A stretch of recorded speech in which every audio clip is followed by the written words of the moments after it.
Move হওয়ার পরে মহামান্য বিজ্ঞ মহামান্য হাইকোর্ট ডিভিশন একটি ডিরেকশন দেন।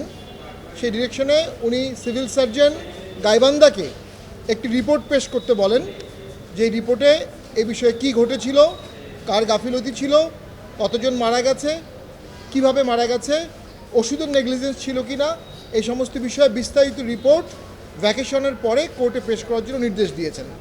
আমার দৃঢ় বিশ্বাস, যদি সঠিকভাবে সিভিল সার্জন এই তদন্তটি করেন এবং রিপোর্ট দেন, তাহলে আমরা একটি কার গাফিলতি হয়েছে এটা জানতে পারবো।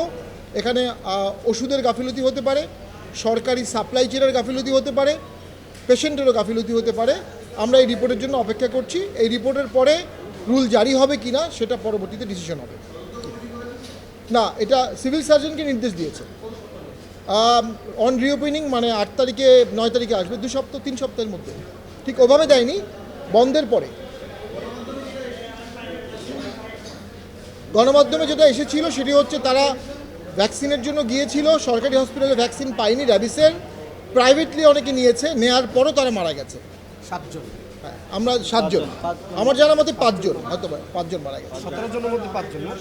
হ্যাঁ 17 জন বাট 5 জন মারা গেছে। হ্যাঁ, আমরা যেটা প্রেয়ারে চেয়েছিলাম যে একটি ন্যাশনাল কমিশন হবে, যে এবং একটি ডিস্ট্রিক্ট কমিশন হবে। তো আমরা যদি রুল ইস্যু হয় অন রিওপেনিং, আমরা কোর্টের কাছে চাবো দেশব্যাপী একটা কমিশন রিপোর্ট বের করতে, কোন জেলার হসপিটালে, কোন উপজেলার হসপিটালে কোন ভ্যাকসিন কতটুকু আছে কতটুকু নাই।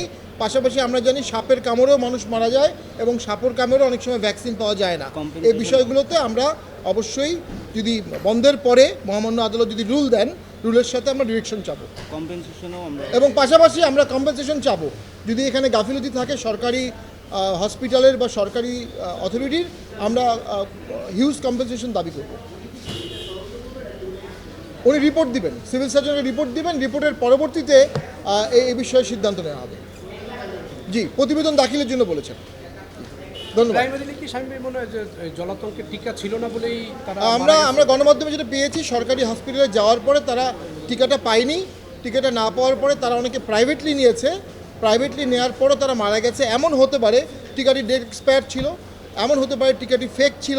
তো সেটি আমাদের এখন সিভিল সার্জনের রিপোর্টের জন্য অপেক্ষা করতে হবে, এবং এরপরে প্রয়োজনে আমরা এক্সপার্ট কেমিক্যাল রিপোর্টও নেওয়ার চেষ্টা করব।